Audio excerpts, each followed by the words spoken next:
محمد سید الکونین والثقلین۔ اعوذ باللہ من الشیطان الرجیم، بسم اللہ الرحمن الرحیم۔ السلام علیکم ورحمۃ اللہ وبرکاتہ۔ محترم سامعین، آج میں آپ کے لیے ایک خاص وظیفہ حاجت لے کر حاضر ہوں۔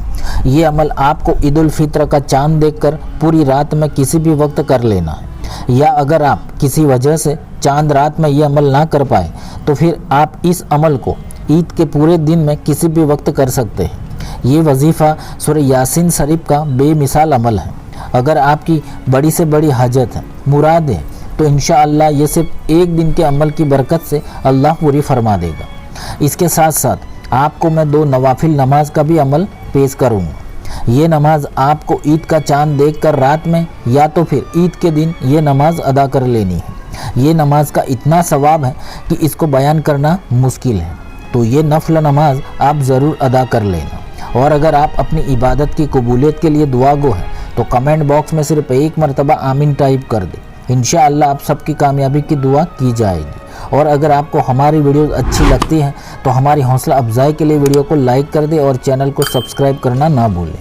تو آئیے سورہ یاسین کا عمل اور نوافل نماز کا طریقہ سماعت فرما لیتے ہیں۔ تو سب سے پہلے سورہ یاسین کا یہ عمل حاجت روائی کے لیے بیش قیمتی ہے۔ اگر کوئی عید کا چاند دیکھ کر یا تو پھر عید کے دن یہ عمل کر لے اور پھر اللہ سے دعا مانگے تو انشاءاللہ وہ دعا فوراً قبول ہوگی۔ تو سب سے پہلے آپ کو 7 مرتبہ کوئی سا بھی درود پاک پڑھ لینا۔ اس کے بعد بسم اللہ شریف کے ساتھ سورہ یاسین پڑھنا شروع کریں۔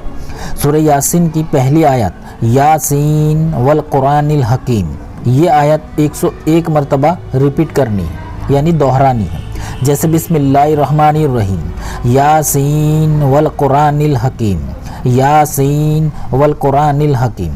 اس طرح یہ آیت 101 مرتبہ پڑھنی ہے، اور پھر آگے کی آیت کو پڑھتے ہوئے پوری سورہ یاسین آخر تک مکمل پڑھ لیں۔ اس طرح آپ کو کل ملا کر 3 مرتبہ سورہ یاسین پڑھنا ہے۔ ہر بار اس کی پہلی آیت کو 101 مرتبہ ریپیٹ کرنی ہے اور پھر سورہ یاسین مکمل کرنی ہے، اور پھر آخر میں بھی 7 مرتبہ کوئی سا بھی درود پاک پڑھ کر فوراً سجدے میں سر رکھ کر اپنی حاجت کی اللہ سے دعا مانگیں۔ انشاءاللہ آپ کی یہ دعا فوراً قبول ہو جائے گی۔ اگر کوئی چاند رات میں یہ عمل نہ کر پائے تو پھر یہ عمل عید کے دن پورے دن میں کسی بھی وقت کر سکتے ہیں۔ اب عید کا چاند نظر آنے کے بعد ادا کی جانے والی نوافل نماز جو آپ کی ہر مراد پوری کر دے گی اور آپ کو جنت میں لے جائے گی، اس کو لازمی ادا کر لینا۔ تو سب سے پہلے 8 رکعت نفل نماز جو آپ کو 2 رکعت سے ادا کرنی۔ اب اس نماز کی ہر رکعت میں سورہ فاتحہ کے بعد 25 مرتبہ سورہ اخلاص یعنی قل هو اللہ شریف کو 25 مرتبہ پڑھنی ہے۔ اس طرح سے 2 رکعت سے آپ 8 رکعت نفل نماز ادا کر لیں، اور 8 رکعت ادا کرنے کے بعد 70 مرتبہ تیسرا کلمہ یعنی سبحان اللہ والحمد للہ ولا الہ الا اللہ واللہ اکبر ولا حول ولا قوت الا باللہ العلی العظیم، یہ کلمہ 70 مرتبہ پڑھنا ہے، اور پھر 70 مرتبہ کوئی سا بھی استغفار پڑھ لینا ہے۔ یہ نماز کی فضیلت کا عالم یہ ہے کہ جو کوئی اس نماز کو ادا کر لے گا اس کے اللہ تمام حاجت اور تمنائیں پوری فرما دے گا۔ سبحان اللہ۔ بس صرف 15-20 منٹ کا وقت ضرور نکالنا۔ اس کے بعد 4 رکعت نفل نماز، یہ نماز آپ کو عید کے دن عید کی نماز ادا کرنے کے بعد اپنے گھر آ کر یہ نماز ادا کرنی ہے۔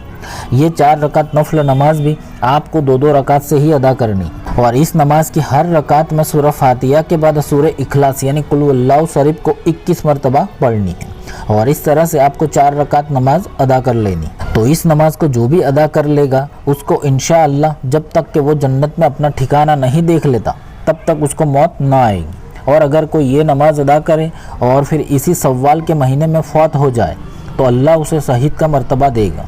تو میرے عزیز دوستو، یہ نماز ادا کرنے میں صرف 10 منٹ کا وقت لگ سکتا ہے، لیکن اس کی فضیلت کو دیکھتے ہوئے یہ نوافل کو ترک نہیں کرنا چاہیے۔ تو اللہ سبحانہ و تعالی ہم سب کو دونوں جہانوں کی کامیابی عطا فرمائے، آمین۔ اللہ حافظ۔